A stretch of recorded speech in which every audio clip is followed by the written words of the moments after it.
പ്രകൃതി പോലും ശൈവ പഞ്ചാക്ഷരി ജപസാരസാഗരം മുറതെറ്റാതെ ജപിക്കുന്ന ഈ പുണ്യഭൂമിക്ക് കൊട്ടിയൂർ എന്ന് പേർ.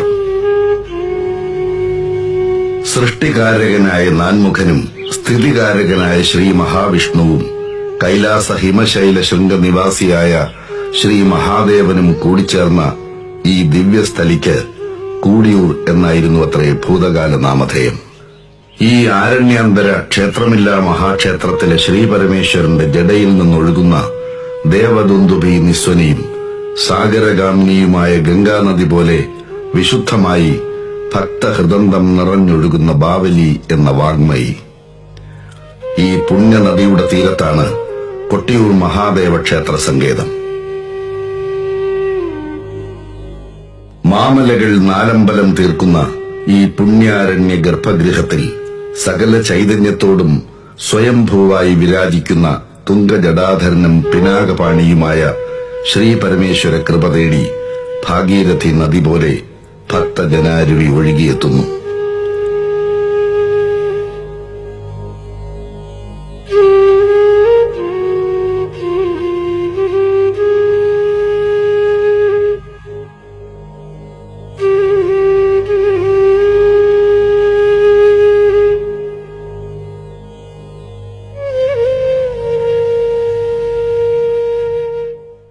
ആധുനികതയുടെയും യന്ത്രവൽക്കരണത്തിന്റെയും ശബ്ദമുഖരിതമായ തിരക്കുകളിൽ നിന്നും സൗമ്യമായി അകന്നുമാറി എന്നാൽ ആത്മീയ പ്രൌഢിയുടെ ഔന്നത്യം സൂക്ഷിക്കുന്ന തൃച്ചറുമന്ന എന്ന കൊട്ടിയൂരിന് ത്രിശിരസാചലം എന്നൊരു വിളിപ്പേര് കൂടിയുണ്ട്.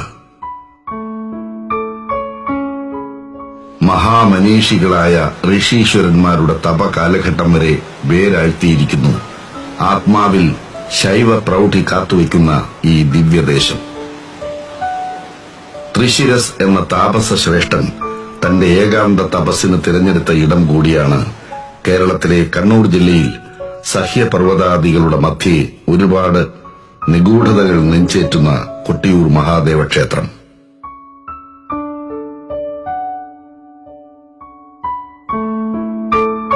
വാസ്തുശില്പ ഭംഗികളുടെ ധാരാളിത്തവും ജാമിതീയ കണക്കുകളുടെ സൂക്ഷ്മതയും ധ്വജസ്തംഭത്തിന്റെ സ്വർണപ്രഭ നൽകുന്ന കണ്ണഞ്ചിപ്പിക്കുന്ന കാന്തിയും ചുമർ ചിത്രങ്ങളുടെ വശ്യതയുമൊക്കെയാണ് മറ്റേതു മഹാക്ഷേത്രത്തിലേതുമെന്നതുപോലെ ഇവിടെയും പ്രതീക്ഷിച്ചാൽ തെറ്റി. താൽക്കാലികമായി കെട്ടിയുണ്ടാക്കുന്ന ശ്രീകോവിലും കാട്ടുവള്ളികളും പനയോലകളും കൊണ്ട് തീർത്ത പർണാശ്രമ രൂപത്തിലുള്ള കയ്യാലകളും മാത്രമാണ് ഇവിടെയുള്ളത്. ഇവിടെ ശിവശക്തി പ്രകൃതിയോട് ഇഴുകിച്ചേരുന്ന പുരുഷനാണ്. ശക്തിയും ശിവനും തങ്ങളുടെ ലാസ്യ താണ്ഡവങ്ങളെ അതിന്റെ എല്ലാ ഭാവങ്ങളോടും കൂടി ഇവിടെ സന്നിവേശിപ്പിച്ചിരിക്കുന്നു. സഹ്യോദ്ഭവിയായ വാവലിപ്പുഴയിൽ നിന്നൊഴുകിയെത്തുന്ന തിരുവഞ്ചിറ എന്ന ജലസ്രോതസ്സിന് മധ്യത്തിലാണ് ലാളിത്യത്തിന്റെ ആകാശ ഔന്നത്യം പുലർത്തുന്ന ശിവശക്തി ആരാധനാ കേന്ദ്രങ്ങൾ. കൈലാസാദ്രി നിലയ നിവാസിയായ ശ്രീ പരമേശ്വരൻ സ്വയംഭൂവായി കുടികൊള്ളുന്ന ശിവലിംഗം മണിത്തറ എന്നറിയപ്പെടുന്ന ഇവിടെയാണ്. ഇത് അമ്മാറക്കല്ല്. അമ്മ മറഞ്ഞ കല്ലാണ് അമ്മാറക്കല്ലായി മാറിയത്. ദക്ഷപുത്രിയും പിന്നീട് ശ്രീപരമേശ്വരന്റെ സർവവുമായി മാറിയ സതീദേവി ആത്മത്യാഗം ചെയ്തത് ഇവിടെയാണ്.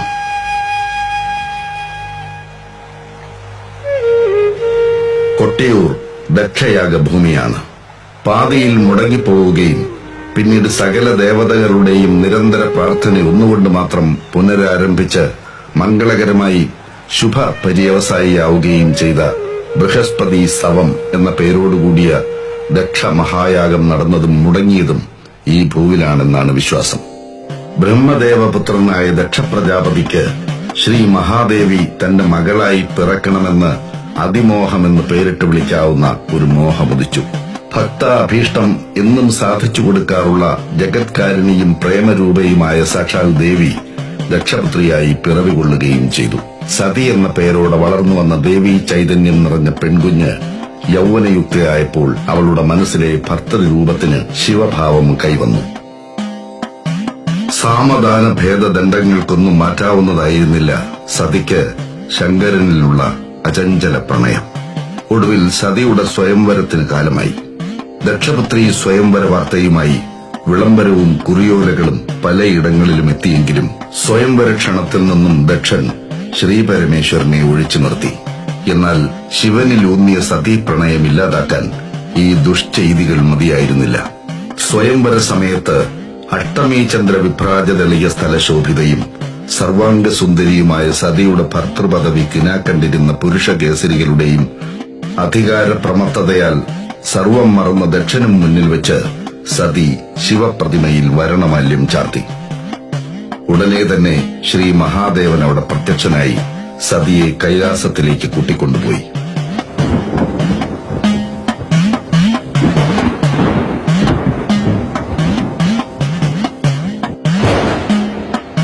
ഇച്ഛാഭംഗവും അപമാനവും സഹിക്കാവുന്നതിലും അപ്പുറമായിരുന്നു സതി ശിവപരിണയം ദക്ഷന് സമ്മാനിച്ചത്. ജഗത്കാരകനും ദേവദേവനും സകല ദേവ മുനിവൃന്ദ പൂജിതനുമായ ത്രിനേത്രിയെ അപമാനിക്കുകയെന്ന ഉദ്ദേശത്തോടെ ദക്ഷൻ ഒരു മഹായാഗം നടത്താൻ തീരുമാനിച്ചു. ഭൃഗുമുനിയാണ് ഈ കുടില ചിന്തയ്ക്ക് ദക്ഷ മനസ്സിൽ വഴിമരുന്നിട്ടത്. ദക്ഷൻ ബൃഹസ്പതി സവം എന്ന ബൃഹത് യാഗത്തിനുള്ള ഒരുക്കങ്ങൾ ആരംഭിച്ചു. സകല ദേവന്മാരെയും മുനിമാരെയും ദക്ഷൻ നേരിട്ട് തന്നെ ക്ഷണിച്ചു. എന്നാൽ ശിവസതിമാരെ ദക്ഷൻ അവജ്ഞാപൂർവം അവഗണിച്ചു.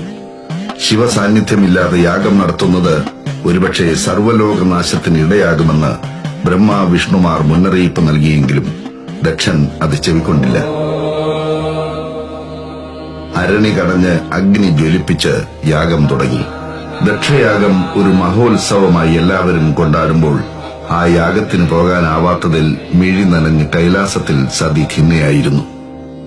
പിന്നീട് എപ്പോഴോ ശിവനെ നിർബന്ധപൂർവം പറഞ്ഞ് സമ്മതിപ്പിച്ച് സതീദേവി യാഗഭൂമിയിലേക്ക് പുറപ്പെട്ടു. യാഗശാലയിലെത്തിയ സതിയെ ചുടലവാസിയുടെ ഭാര്യ എന്ന് വിളിച്ച് അപമാനിച്ചു ദക്ഷൻ. അഹങ്കാരത്തിന്റെ ഉരകലിൽ തേച്ച് മൂർച്ച കൂട്ടിയ ദക്ഷവചനങ്ങൾ പതിയെ ഈശ്വരനായി കാണുന്ന ഒരു പതിവ്രതയ്ക്ക് സഹിക്കാവുന്നതിനപ്പുറമായിരുന്നു. ഒടുവിൽ ദേവി യാഗാഗ്നിയിൽ ജീവൻ ത്യജിച്ചു.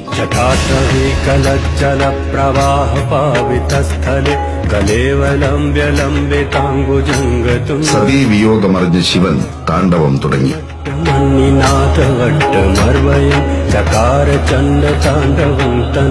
കരൾ പാതി നഷ്ടമായ ഭഗവാന്റെ രൗദ്ര താണ്ഡവ താടനമേറ്റ് ഹിമശിഖരങ്ങൾ നടുങ്ങി. താണ്ഡവ നൃത്തച്ചുവടുകളുടെ താളപ്പെരുക്കങ്ങൾ മൂർധന്യത്തിലെത്തവേ ശിവഭഗവാന്റെ ജടയിൽ നിന്നും വീരഭദ്രൻ പിറവികൊണ്ടു. സകല ലോകങ്ങളും നടുങ്ങുന്ന അട്ടഹാസത്തോടെ ദക്ഷയാഗഭൂവിലേക്ക് ശിവഭൂതഗണ സമേതനായി ചെന്ന വീരഭദ്രനും സംഘവും യാഗം അലങ്കോലമാക്കി. തുടർന്ന് ദക്ഷൻ വീരഭദ്ര ഹസ്തങ്ങളാൽ വധിക്കപ്പെട്ടു. ബൃഹസ്പതി സവം എന്ന മഹായാഗം മുടങ്ങി. യാഗപൂർത്തി വരുത്താത്തത് വൻ നാശങ്ങൾക്ക് കാരണമായി. തുടർന്ന് സകല ദേവരും ശിവസവിധത്തിലെത്തി യാഗപൂർത്തീകരണത്തിന് സഹായം അഭ്യർത്ഥിച്ചു. ഒടുവിൽ ശിവസമ്മതപ്രകാരം ഛേദിക്കപ്പെട്ട ശിരസിന് പകരം ഒരാടിന്റെ ശിരസുമായി ദക്ഷൻ യജമാന സ്ഥാനത്തിരുന്ന് യാഗം പൂർത്തീകരിച്ചു. അജമുഖ ദക്ഷന്റെ മഹായാഗ പൂർത്തീകരണത്തിന് ശേഷം സതീ സാന്നിധ്യമുള്ള ഈ മണ്ണിൽ പ്രണയത്തിന്റെ പരമകാഷ്ഠയിൽ ശങ്കരൻ സ്വയംഭൂവായി കുടികൊണ്ടു. പിന്നെ എപ്പോഴോ യജ്ഞയാഗാദികൾ പരമപ്രധാനമായ കൃതയുഗം അവസാനിച്ച് തവ പ്രാധാന്യമുള്ള ത്രേതം എന്ന യുഗം പിറന്നു. ത്രേതായുഗത്തിൽ ഇവിടെ എത്തിയ ജമദഗ്നിപുത്രനായ പരശുരാമൻ ഈ പ്രദേശത്തിന്റെ പ്രാധാന്യം തന്റെ ജ്ഞാന നേത്രങ്ങൾ കൊണ്ട് കണ്ടറിഞ്ഞ് ഇവിടെ യാഗോത്സവം ആരംഭിക്കാൻ മുനിജനങ്ങളോട് നിർദ്ദേശിച്ചു. കാലചക്രം വീണ്ടും കറങ്ങിക്കൊണ്ടിരുന്നു. പ്രകൃതി വീണ്ടും ഈ പുണ്യസ്ഥലിയെ കാട്ടുപുല്ലുകൾ കൊണ്ട് മൂടി. അങ്ങനെയിരിക്കെ ഈ പരിസരത്ത് നായാട്ടിനെത്തിയ ഒരു കുറിച്യ യുവാവ് തന്റെ അസ്ത്രത്തിന് മൂർച്ച കൂട്ടാൻ അടുത്തുകണ്ട വനശിലയിൽ അമ്പുരച്ചു. പക്ഷേ ആ കാനന ശിലാഖണ്ഡം രക്തം ചുരത്താൻ തുടങ്ങി. അതുകണ്ട് ഭയന്നോടിയ യുവാവ് തൊട്ടടുത്ത ഇല്ലത്ത് താമസിച്ചിരുന്ന പടിഞ്ഞാറ്റ നമ്പൂതിരിയോടും മണത്തണയിലെ നായർ പ്രമാണിമാരോടും വിവരം പറയുകയും ചെയ്തു. വിപ്രശ്രേഷ്ഠനായ പടിഞ്ഞാറ്റ നമ്പൂതിരി ശിലയിലെ ജഗത്കാരക ലിംഗ ചൈതന്യത്തെ തിരിച്ചറിഞ്ഞ് രുതിരധാര നിർത്താനായി കൂവയിലയിൽ ശേഖരിച്ച ജലം കൊണ്ട് അഭിഷേകം നടത്തി. ജലം, നെയ്യ് മുതലായവ കൊണ്ട് അഭിഷേകം നടത്തിയിട്ടും പൂർണ്ണമായി ശമിക്കാത്ത നിണധാര ശമിച്ചത് ഇളനീർ ജലം അഭിഷേകം ചെയ്തപ്പോഴാണ്. പിന്നീട് ഇളനീരഭിഷേകത്തിൽ തൃപ്തനും പ്രീതനുമായ ശങ്കരലിംഗം നിൽക്കുന്ന കൊട്ടിയൂരിൽ ജ്യോതിഷ വിധിപ്രകാരം പഴയ യാഗത്തിന്റെ ഓർമ്മ ജ്വലിക്കുന്ന യാഗോത്സവത്തിന് തുടക്കമായി.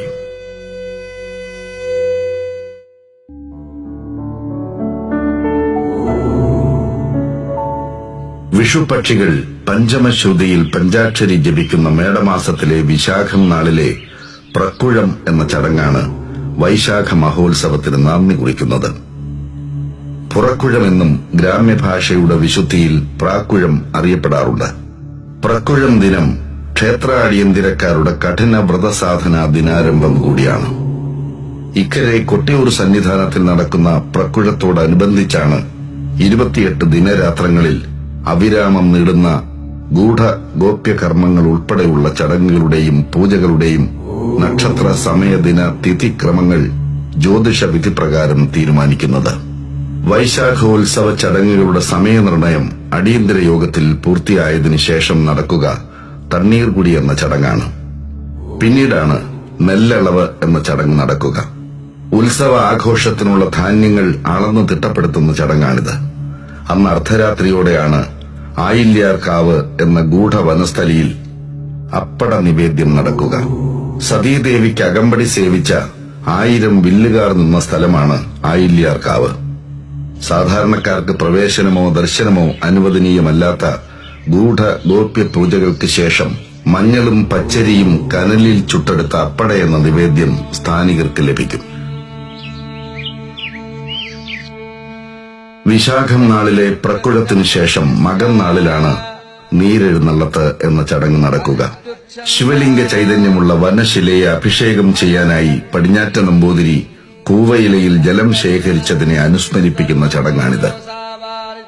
പ്രകൃതിയുടെ അഭിഷേക അർച്ചനകൾ മാത്രം സ്വീകരിച്ച് മനുഷ്യപാദ ചലനസ്വനങ്ങൾ പോലും കേൾക്കാതെ ദേവീ ദേവന്മാർ ഏകാന്തമായി 11 മാസം വസിച്ചിരുന്ന അക്കരെ കൊട്ടിയൂരെന്ന ദക്ഷയാഗ ഭൂവിലേക്ക് മനുഷ്യർ പ്രവേശിക്കുന്നത് നീരെഴുന്നള്ളത്ത് നടക്കുന്ന മകം നാളിലാണ്. സ്ഥാനികർ മാത്രമേ അന്ന് അക്കര സന്നിധാനത്തിൽ പ്രവേശിക്കാറുള്ളൂ. തിരുവഞ്ചിറയിലെ ജലം കൂവയിലയിൽ ശേഖരിച്ച് മണിത്തറയിലെ സ്വയംഭൂ സ്ഥാനത്ത് ആചാരപൂർവ്വം പടിഞ്ഞിറ്റ നമ്പൂതിരി അഭിഷേകം ചെയ്യും. നമഃ ശംഭവേ ച അഗ്നിഹോത്രാത്മനെ അംഗുഷ്ഠാഭ്യാം നമഃ. പിന്നീട് അഷ്ടബന്ധവും തിടപ്പള്ളിയിലെ ചാരവും ഭഗവത് പ്രസാദമായി കയ്യേറ്റ് അവർ മടങ്ങും. അതിനുശേഷം വൈശാഖോത്സവത്തിന് അക്കരെ കൊട്ടിയൂർ സന്നിധാനം സുസജ്ജമാക്കാനുള്ള ഒരുക്കങ്ങൾ തുടങ്ങും. അമ്മാറക്കല്ലും മണിത്തറയും കാട്ടുപുല്ലുകളുടെ പുതപ്പിൽ നിന്നും മോചിതരാവുന്നതും കയ്യാലകൾ പുനർനിർമ്മിക്കപ്പെടുന്നതും അന്നു മുതലാണ്. പിന്നീടാണ് സ്വയംഭൂശിലയിൽ അഭിഷേകം ചെയ്യേണ്ട നറുനെയ്യ് എഴുന്നള്ളിക്കുക. ഇരുവനാട് വില്ലിപ്പാലൻ വലിയ കുറുപ്പിന്റെയും കുറ്റ്യാട്ടൂർ തമ്മേങ്ങാടൻ വലിയ നമ്പ്യാരുടെയും മുഖ്യ കാർമ്മികത്വത്തിലാണ് ആചാരപൂർവ്വം നെയ്യെഴുന്നള്ളിക്കുക. ചോതിനാളിലാണ് നെയ്യാട്ടമെന്ന പുണ്യമായ ചടങ്ങ്. എന്നാൽ ചിത്തിരനാളോടുകൂടി തന്നെ അഭിഷേകത്തിനുള്ള നെയ്യ് സ്ഥാനീകർ ചപ്പാരം ഭഗവതി ക്ഷേത്രത്തിൽ എഴുന്നള്ളിച്ചെത്തിക്കും. പിന്നീട് നെയ്യാട്ട ദിവസം മുഖ്യസ്ഥാനികർ കലശപാത്രങ്ങളും അതിനു പിന്നിൽ മറ്റവകാശികൾ നെയ്ക്കിണ്ടികളുമേന്തി ചൂരൽ മുദ്ര ധരിച്ച് പെരുമാളിന്റെ സവിധത്തിലേക്ക് പ്രണവം മുഴക്കി അന്യരുടെ സ്പർശനം കൊണ്ടുപോലും അശുദ്ധമാകാതെ പിന്നിട്ട വഴികളിലേക്ക് തിരിഞ്ഞു നോക്കാതെ കലശപാത്രങ്ങളും നെയ്ക്കിണ്ടികളും ശിരസിൽ തന്നെ വഹിച്ച് യാത്രയാവും.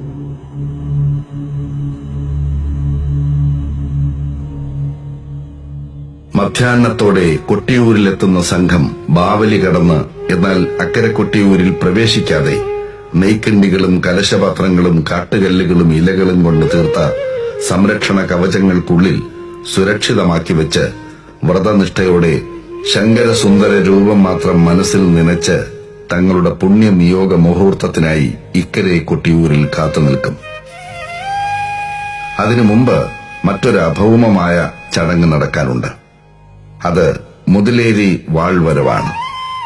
വ്രതകാഠിന്യത്തിന്റെ ശുദ്ധത കൊണ്ട് ലഭിക്കുന്ന ഈശ്വര കൃപ കൊണ്ട് മാത്രം ഒരു കേവല മനുഷ്യന് ചെയ്യാനാവുന്ന മുതിലേരി വാൾ എഴുന്നള്ളത്ത് വരെ നെയ്യമൃതക്കാരുടെ ആ കാത്തിരിപ്പ് നീളും. വയനാട് ജില്ലയിലെ മുതിലേരി കാവാണിത്. ഇവിടെയാണ് ചൈതന്യവത്തായ മുതിലേരി വാൾ സൂക്ഷിച്ചിരിക്കുന്നത്.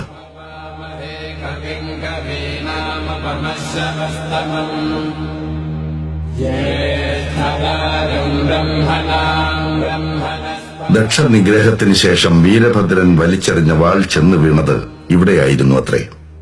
വ്രതനിഷ്ഠയുടെ പൂർണ്ണതയിൽ ഏകനായി ഒരാളാണ് ദുർഘടമായി കാനനവീഥികളിലൂടെ മുതലേരി വാൾ പെരുമാളിന്റെ പുണ്യസവിധത്തിലേക്ക് എഴുന്നള്ളിക്കുന്നത്.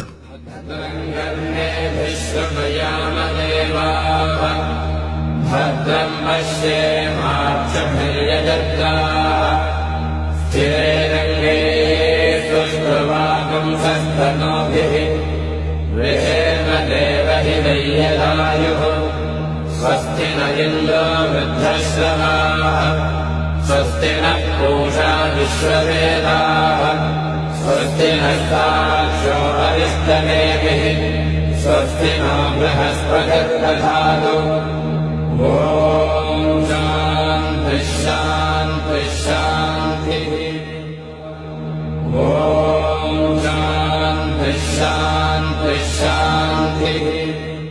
35 കിലോമീറ്ററോളം ഈ ദിവ്യ ആയുധവുമായി ഏകനായി സഞ്ചരിക്കുവാൻ മുതലേരിക്കാവിലെ പരാശക്തി സേവകന് സാധിക്കുന്നത് ആദിപരാശക്തിയുടെ അളവില്ലാത്ത അനുഗ്രഹവർഷം ഒന്നുകൊണ്ട് മാത്രമാണ്.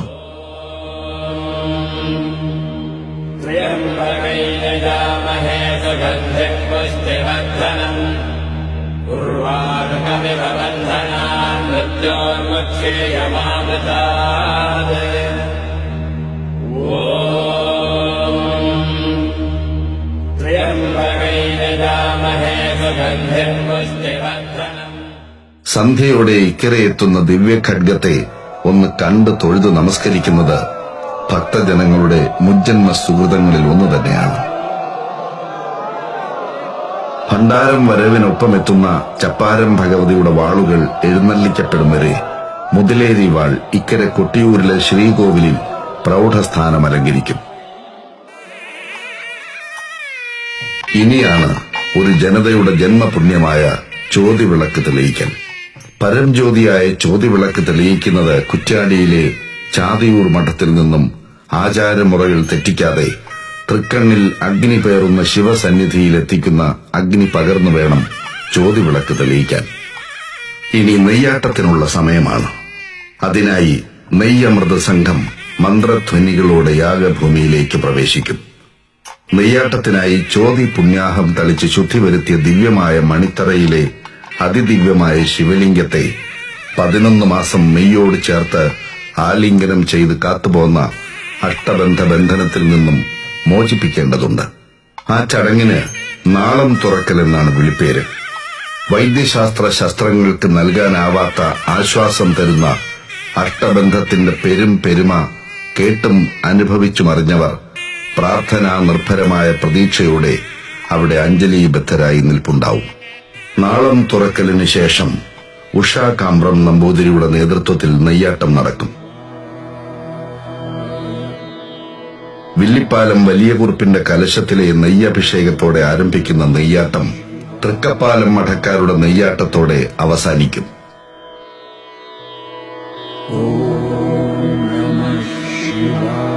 നെയ്യാട്ടത്തിന് ശേഷമാണ് ഭണ്ഡാരം എഴുന്നള്ളിപ്പ്. ഉത്സവ ആവശ്യത്തിനുള്ള സ്വർണം വെള്ളിപ്പാത്രങ്ങളും ഭണ്ഡാരങ്ങളും തിരുവാഭരണങ്ങളും ചപ്പാരം ഭഗവതിയുടെ വാളുകളും വാദ്യഘോഷത്തോടെ കരിമ്പന ഗോപുരത്തിൽ നിന്നും എഴുന്നള്ളിക്കുന്ന ചടങ്ങാണിത്.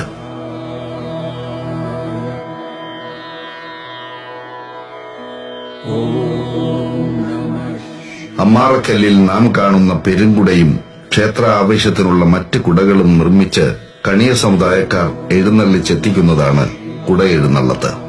ഭണ്ഡാര എഴുന്നള്ളത്തിനോടൊപ്പമാണ് ഇക്കരെ കൊട്ടിയൂരിൽ സൂക്ഷിച്ചിരിക്കുന്ന തിടമ്പകളും മുതിലേരി വാളും സ്ഥാനികരുടെയും ഗജവീരന്മാരുടെയും അകമ്പടിയോടെ അക്കര സന്നിധാനത്തിലേക്ക് അർദ്ധരാത്രിയോടെ പ്രവേശിക്കുന്നത്.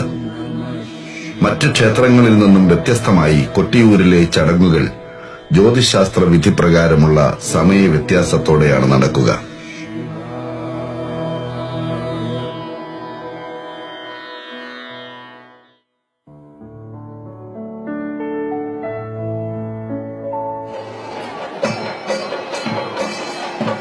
ശിവേലി. ലോകമാതാവിന്റെയും ശ്രീപരമേശ്വരന്റെയും തിടമ്പുകൾ വഹിച്ച് ഗജവീരന്മാർ അലങ്കാരങ്ങൾ ഏതുമില്ലാതെ ഈ ക്ഷേത്രമില്ലാ ക്ഷേത്രം തിരുവഞ്ചിറയിലൂടെ വലം വയ്ക്കും. വഴികാട്ടാനെന്നവണ്ണം ദേവി മുന്നിലാണ് എന്നും ഉണ്ടാവുക. ശിവേലിക്ക് ഏറ്റവും മുന്നിൽ ആയുധവുമായി വടക്കേടത്ത് നായന്മാർ നടക്കും. പിന്നിൽ യഥാക്രമം പാണി കൊട്ടുന്ന ഓച്ചർമാർ, സമുദായി, പന്തമേന്തുന്ന പന്തക്കിടാങ്ങൾ എന്നിവരുണ്ടാവും. ഏറ്റവും പിന്നിലാണ് ദേവിയെ പിന്തുടർന്ന് ശ്രീപരമേശ്വരൻ എഴുന്നള്ളുക.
ഏറെ പ്രത്യേകതകളുണ്ട് അക്കരെ കൊട്ടിയൂരിലെ ചടങ്ങുകൾക്ക്. അതിലൊന്ന്, കയ്യാലകളിൽ എവിടെയും പാചകം ചെയ്യാൻ പാടില്ല എന്നതാണ്. ക്ഷേത്ര തിടപ്പള്ളിയിൽ പാചകം ചെയ്യുന്ന ഭക്ഷണം മാത്രമേ അക്കരെ കൊട്ടിയൂരിൽ അനുവദിക്കുകയുള്ളൂ.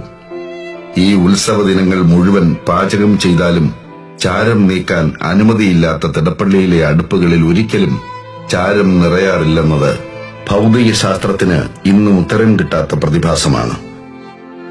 ഭസ്മപ്രിയനായ ഭഗവാൻ അതെടുത്ത് അണിയുന്നതുകൊണ്ടാവും ഒരുപക്ഷെ അവിടെ ഭസ്മം ബാക്കി കാണാത്തത്. ഇവിടുത്തെ അടുപ്പിൽ നിറയേണ്ട ചാരം തളിപ്പറമ്പ് രാജരാജേശ്വര ക്ഷേത്രത്തിലെ അടുപ്പിലാണത്രേ കാണപ്പെട്ടത്. എല്ലാം ഒന്നെന്ന മഹാപാഠം പറയാതെ പറഞ്ഞു പഠിപ്പിക്കുന്ന കൊട്ടിയൂരിൽ തിരുവഞ്ചിറയുടെ കിഴക്ക് കൊട്ടേരിക്കാവും വനവാസികളുടെ ആരാധനാലയമായ മലോം ദേവസ്ഥാനവുമുണ്ട്. സപ്തമി നാളിൽ നടക്കുന്ന ഇളനീർ വെപ്പും അഷ്ടമി നാളിലെ ഇളനീരാട്ടവും ഈ ദേവഭൂമിയെ ജനസാഗരമാക്കും. ഈഴവ സമുദായ അംഗങ്ങളാണ് ദേവനാടാനുള്ള ഇളനീരുകൾ കാവുകളിൽ പേറി ഇവിടെ എത്തിക്കുന്നത്. ഒരു കാവിൽ ഇരുവശങ്ങളിലുമായി 6 ഇളനീരുകളാണ് ഉണ്ടാവുക. ജന്മസ്ഥാനികരായ എരുവട്ടി തണ്ടയാനും ആയിരത്തി തണ്ടയാനും ഇളനീരിനോടൊപ്പം എണ്ണയും എഴുന്നള്ളിച്ചാണ് എത്തുക. എരുവട്ടി തണ്ടയാനെ അനുഗമിച്ച് കിരാതമൂർത്തി കോലധാരിയായ അഞ്ഞൂറ്റാനുണ്ടാവും. ഏറ്റവും ഒടുവിൽ കൊട്ടിയൂരിലേക്ക് ഇളനീർ കാവേന്തി പുറപ്പെടുക തണ്ടയാനും സംഘവുമാണ്. ഇനി ഇളനീർ വെപ്പിനായി മന്ദംചേരിയിൽ ഓങ്കാരം മുഴക്കിയുള്ള കാത്തിരിപ്പാണ്.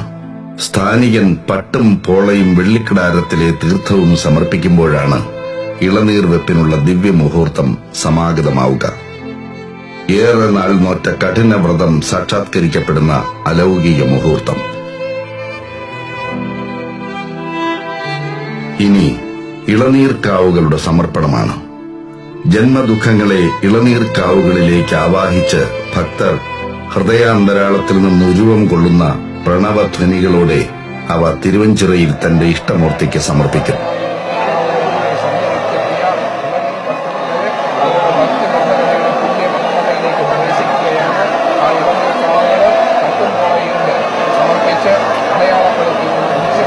സ്ഥാനത്തേക്ക് പ്രദക്ഷിണമായി വന്ന് സമർപ്പിക്കുകയാണ്. ആ കട്ടുംപോളയും സമർപ്പിച്ച നിശ്ചിതസ്ഥാനത്ത് 3 പ്രദക്ഷിണം ചെയ്ത് ഭക്തന്മാർ ഇളനീർ സമർപ്പിച്ച് ആ പുറഭണ്ഡാരം സ്ഥാപിച്ചിട്ടുള്ള അവിടെ കാണിക്കകൾ സമർപ്പിക്കുന്നു. ഭക്തന്മാരുടെ അനസ്യൂതമായ പ്രവാഹം നമുക്ക് കാണാം. ഇളനീർ ഭക്തന്മാരുടെ ആ പ്രവാഹം വാവലി നദിയുടെ പുണ്യപ്രവാഹത്തെ പോലെ ഇടമുറിയാത്ത ഇളനീർ ഭക്തന്മാരുടെ പ്രവാഹം ദീർഘനാളത്തെ വ്രതനിഷ്ഠയുടെ പുണ്യഭൂമതയിലേക്കാണ്.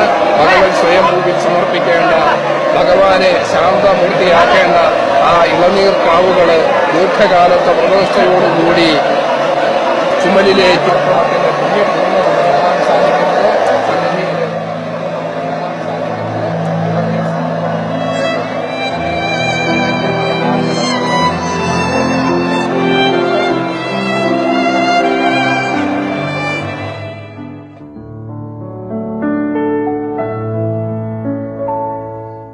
കത്തി തണ്ടയാൻ വ്രതനിഷ്ഠയോടെ നിർമ്മിച്ചു നൽകുന്ന കത്തികൾ കൊണ്ട് അവകാശികൾ ഇളനീർ ചെത്തി ഒരുക്കും.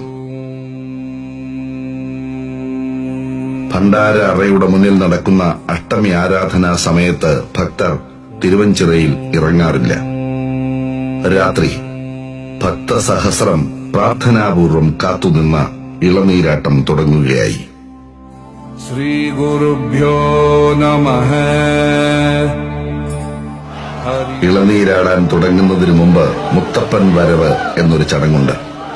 ചൂട്ടുകറ്റകളുമായി ആർത്തട്ടഹസിച്ചു വരുന്ന മുത്തപ്പനും സംഘവും യാഗഭൂമിയിലേക്ക് എത്തിയ വീരഭദ്രനെയും ഭൂതഗണങ്ങളെയും അനുസ്മരിപ്പിക്കും. ഭയത്താൽ പലരുടെയും ഹൃദയം പെരുമ്പറ കൊട്ടുന്ന മുഹൂർത്തം അവസാനിക്കുക മുത്തപ്പൻ ശിവപ്രസാദം സ്വീകരിച്ച് തിരുവഞ്ചിറ വിട്ടുപോകുമ്പോഴാണ്. അമൃതേശായ ശർവായ മഹാദേവായ തേ നമഃ. മഹാദേവം മഹേശാനം മഹേശ്വരമുപാപതിം മഹാസേന ഗുരും വന്ദേ മഹാഭയനിവാരണം. ഇനി ഇളനീരാട്ടത്തിന്റെ പുണ്യനിമിഷങ്ങൾ.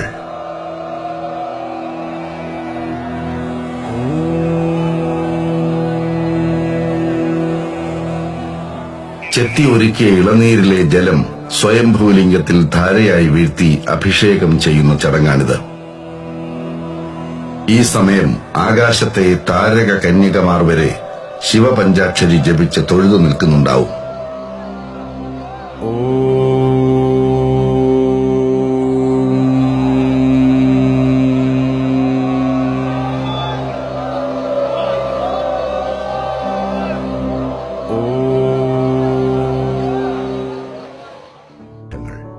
പതിവായുള്ള ദൈനംദിന ആരാധനകൾക്കപ്പുറം അക്കരെ കൊട്ടിയൂരിൽ പെരുമാളിന് അർപ്പിക്കപ്പെടുന്ന 4 ആരാധനകളാണ് തിരുവോണാരാധന, രേവതി ആരാധന, അഷ്ടമി ആരാധന, രോഹിണി ആരാധന എന്നിവ. തിരുവോണ ആരാധനയോടെ വൈശാഖോത്സവം മറ്റൊരു വഴിത്തിരിവിലേക്ക് മാറും. സാധാരണ അലങ്കാരങ്ങൾ അണിയാത്ത ഗജവീരന്മാരുടെ പുറത്ത് തിടമ്പേറ്റി ശീവേലി നടത്തുമ്പോൾ 4 വിശേഷ ആരാധനാ ദിനങ്ങളിൽ പെരുമാളിന്റെ പ്രൗഢി വെളിവാക്കും വിധം സ്വർണ്ണ നെറ്റിപ്പട്ടം കെട്ടിയ ആനപ്പുറത്ത് ദേവിയുടെ തിടമ്പും വെള്ളി നെറ്റിപ്പട്ടമിട്ട കളഭപ്പുറത്ത് പെരുമാളും എഴുന്നള്ളുന്ന പൊന്നിൻ ശീവേലി ഉണ്ടായിരിക്കും.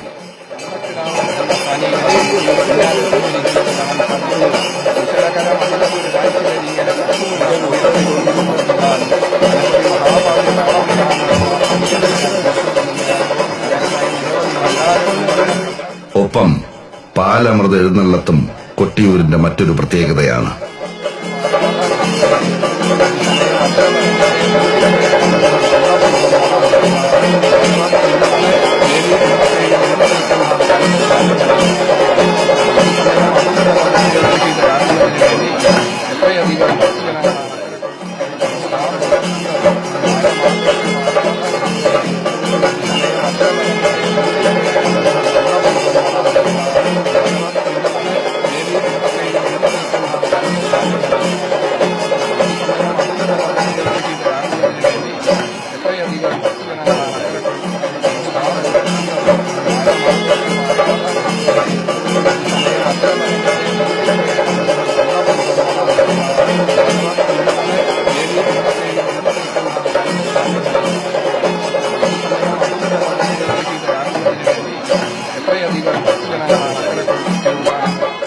അങ്കുലിയാങ്കം കൂത്തും മത്തവിലാസം കൂത്തും ഹനുമാൻ കൂത്തും ഒരു ദിന വഴിപാട് പോലെ ഭഗവാന്റെ മുന്നിൽ ഈ കല നിവേദിക്കപ്പെടുന്നു.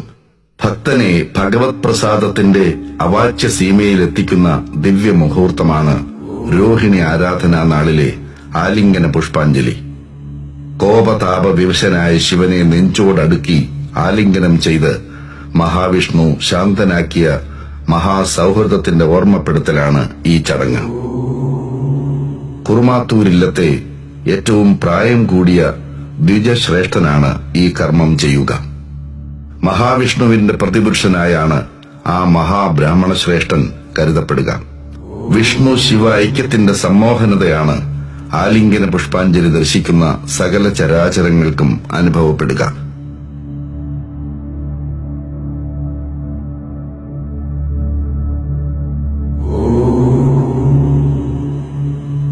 പാൽ അരിയളവും പായസ നിവേദ്യവുമാണ് ഉത്സവത്തിന്റെ പഞ്ചമഘട്ട ചടങ്ങുകളിൽ പ്രധാനം.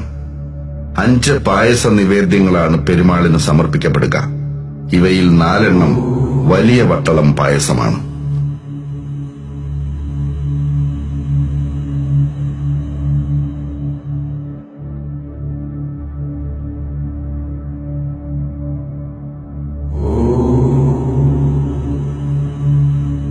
ഉത്സവ ചടങ്ങുകൾ അതിന്റെ 6ാം ഘട്ടത്തിലേക്ക് കടക്കുകയായി. ഇത് മകം നാളാണ്. മകം പിറക്കുമ്പോഴേ മംഗമാരുടെ മനതാരിൽ പറഞ്ഞറിയിക്കാത്ത ഒരു ശോക പെരുങ്കടൽ ഉണരും. കാരണം ഉച്ചശീവേലിയുടെ പെരുമാൾ ദർശനം സ്ത്രീജനങ്ങൾക്ക് അന്യമാവുകയാണ്. ഇനി ജപപഞ്ചാക്ഷരികളുമായി സതീപതിയുടെ സവിധത്തിൽ ദുരിത ദുഃഖങ്ങൾ ഇറക്കിവെച്ച് പ്രാർത്ഥിക്കുവാൻ അവർക്ക് 1 വർഷക്കാലം കാത്തിരിക്കണം. ഭഗവതിയുടെയും ഭഗവാന്റെയും തിടമ്പേറ്റിയ ഗജേന്ദ്രന്മാർക്കും വൈശാഖോത്സവത്തിന് താളക്കൊഴുപ്പേകിയ അലങ്കാരവാദ്യങ്ങൾക്കും വിട പറയേണ്ട സമയമായി. സ്നേഹത്തോടെ ഭക്തർ നീട്ടുന്ന ചോറുരുളകൾ ദുഃഖം കൊണ്ട് ഇടറുന്ന തൊണ്ടയിലേക്ക് സ്വീകരിച്ച് ദക്ഷിണകാശിനാഥനെ തുമ്പി ഉയർത്തി തൊഴുത് തന്റെ ഭാഷയിൽ ശിവനാമം ഉറക്കെ ജപിച്ച് ഇടത്തോടുവഴി പിന്നോട്ട് നടന്ന് കരിവീരന്മാർ സന്നിധാനത്തോട് വിട പറയും. ഒപ്പം സ്ത്രീജനങ്ങളും പാണി ഒഴികെയുള്ള വാദ്യങ്ങളും.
പിന്നെ കയ്യാലയിൽ തുടരാൻ അവകാശമുള്ള ഒരേ ഒരു സ്ത്രീരത്നം കൂത്തിന്റെ ഭാഗമായ നങ്ങ്യാരമ്മയാണ്. ഇനി കൊട്ടിയൂർ ഗോപ്യവും ഗൂഢവുമായ രഹസ്യകർമ്മങ്ങളുടെ വേദിയാവുകയാണ്. കനത്ത നിഗൂഢമായ നിശബ്ദതയിലേക്ക് നീങ്ങാൻ ഒരുങ്ങുന്ന അക്കരെ കൊട്ടിയൂർ സന്നിധാനം ഇനി കാത്തിരിക്കുന്നത് ഇപ്പോഴും പുറം ലോകത്തിന് അജ്ഞാതമായ കലപൂജയാണ്. മകം, പൂരം, ഉത്രം നാടുകളിലാണ് കലപൂജ നടക്കുക. ഗൂഢപൂജയ്ക്ക് വേണ്ടിയുള്ള കലങ്ങൾ അക്കരെ സന്നിധാനത്തിൽ എത്തിക്കുന്ന ചടങ്ങാണ് കലം വരവ്. വ്രതാനുഷ്ഠാനത്തോടെ നിർമ്മിക്കപ്പെട്ട 142 കലങ്ങളാണ് കലപൂജയ്ക്ക് ആവശ്യം. ഈ കലങ്ങളുമായി എത്തുന്ന നെല്ലൂരാന്മാർ വൈകുന്നേരത്തോടെ കൊട്ടിയൂരിലുള്ള ഗണപതി പുറത്തെത്തും. അവിടെ നിന്നും രാവിന്റെ ഇരുട്ടിലാണ് പത്രവസ്ത്രധാരികളായി മേലാസകലം ഭസ്മം പൂശി ഇവർ സന്നിധാനത്തിലേക്ക് യാത്രയാവുക. കലം വരവ് മനുഷ്യ നേത്രങ്ങൾ കൊണ്ട് കാണാൻ പാടില്ലെന്നാണ് ശാസ്ത്രവിധി. ഈ യാത്രാസംഘം കടന്നുപോകുമ്പോൾ പരിസരത്തെയും കയ്യാലകളിലെയും ഒടുവിലെ ദീപവും അണച്ച് ജനങ്ങൾ വഴിയൊരുക്കും. പിന്നെ പുറം ലോകം ഇതുവരെ അറിയാത്ത ഗൂഢമായ കർമ്മങ്ങളാണ്.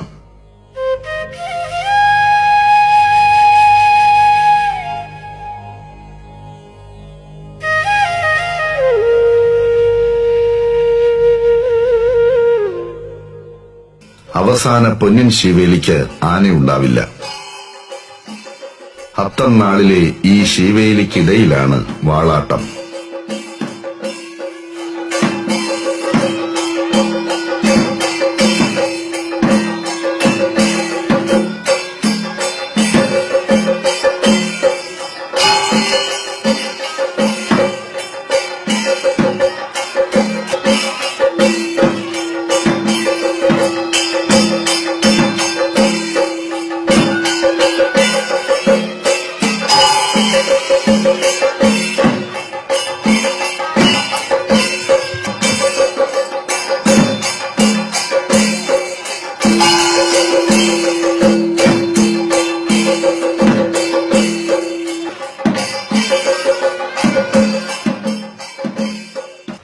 വൈശാഖോത്സവത്തിന്റെ തിരശീല വീഴാൻ സമയമായി.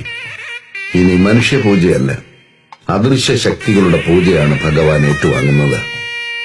സർവവിഘ്നഹാരകനും ശിവപാർവതീസുതനുമായ ശ്രീ മഹാഗണപതിക്ക് മുമ്പിൽ ആത്മസമർപ്പണം ചെയ്ത് കൊടും വിഘ്നങ്ങളെ കരിമ്പാറക്കല്ലിൽ എറിഞ്ഞുടച്ച് കുടിമതികൾ അക്കരെ കൊട്ടിയൂർ സന്നിധാനം വിട്ട് യാത്രയാവാൻ ഒരുങ്ങുകയാണ്. ഇനി വിളക്കുകളില്ല, തേങ്ങാമുറിയിലേക്ക് പകർന്ന ദീപത്തിരികൾ മാത്രമാണ് ശേഷിക്കുക. കാരണം ഇന്ന് തൃക്കടശാട്ട് ദിവസമാണ്. ഇനി താൽക്കാലികമായി കെട്ടിയുണ്ടാക്കിയ ശ്രീകോവിൽ തൂണോടെ പിഴുത് തിരുവഞ്ചിറയിൽ സമർപ്പിക്കും. അമ്മാറക്കല്ലിലെ പെരുങ്കുടയും നീക്കം ചെയ്യും. ദേവീദേവന്മാരുടെ ശ്രീകോവിലിന്റെ മേൽക്കൂര ഇനി ആകാശമാണ്, സച്ചിദാനന്ദാകാശം. ഇനി കലശാട്ടം. ജനലക്ഷങ്ങളുടെ പഞ്ചാക്ഷരി മന്ത്രം കൊണ്ട് മുഖരിതമായ കൊട്ടിയൂർ എന്ന മൂർത്തികൾ ഒത്തുചേർന്ന് കയ്യാലകളിലെ ഈ ഒടുവിലത്തെ പകലിൽ തിടമ്പുകളും പൂജാ സാമഗ്രികളുമായി ശൈവ സേവകർ മണിത്തറയിലേക്ക് നീങ്ങും. പെരുമാൾ സേവയെന്ന ജന്മജന്മാന്തര സുഹൃതം നൽകിയ കൊട്ടിയൂർ ശങ്കരനെ യാത്രാബലിക്കും മറ്റും നേരമായി.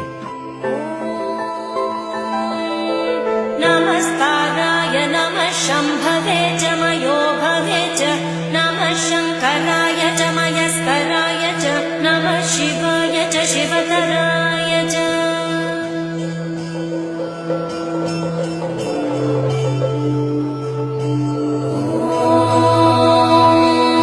നമസ്കാരായ താരായ നമോ നമസ്കാരായ നമോ നമസ്കാരായ നമോ നമസ്കാരായ നമഃ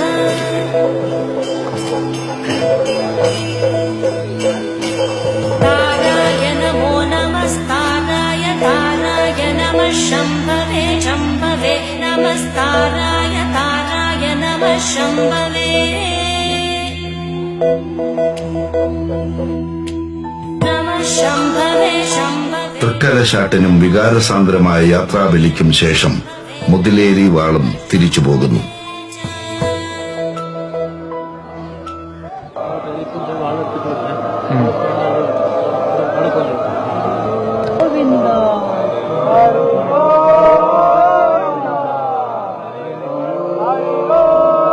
സാധാരണക്കാർക്ക് അപ്രാപ്യമായ വനസ്ഥലി വീഥികളിലൂടെ ദക്ഷനിഗ്രഹ സാക്ഷിയായ മുതിരീരിവാൾ പരാശക്തി സവിതയെ തിരിച്ചെത്തിയേ തീരൂ.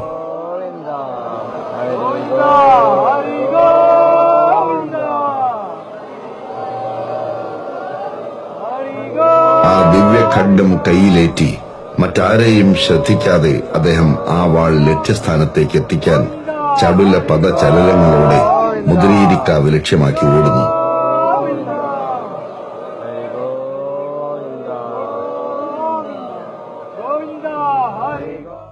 ഇനി ഈ ഭൂമികയിൽ ദേവനും ദേവിയും തനിച്ചാകും.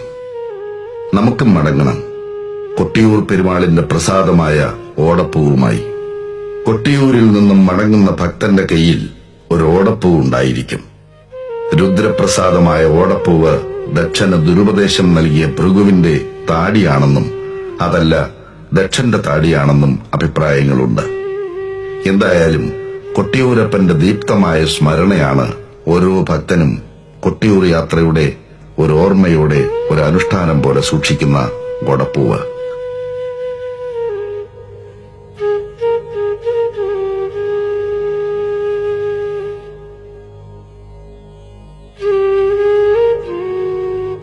അടുത്ത വർഷവും വന്നു കണ്ട് തൊഴാനാവണമേ എന്ന ഒരിക്കലും അവസാനിക്കാത്ത പ്രാർത്ഥനകളുമായി കരളകത്ത് ശിവപഞ്ചാക്ഷരി മന്ത്രത്തിന്റെ അക്ഷരരക്ഷാവർത്തനങ്ങളുമായി വരും ജന്മമെങ്കിലും ആ സ്വയംഭൂവിൽ അർപ്പിക്കപ്പെടുന്ന ചെറു തുളസീദളമായി പിറക്കണമേ എന്ന മോഹം നിറഞ്ഞ പ്രാർത്ഥനാ പരിദേവനങ്ങളുമായി നമുക്ക് മടങ്ങിപ്പോകേണ്ടിയിരിക്കുന്നു.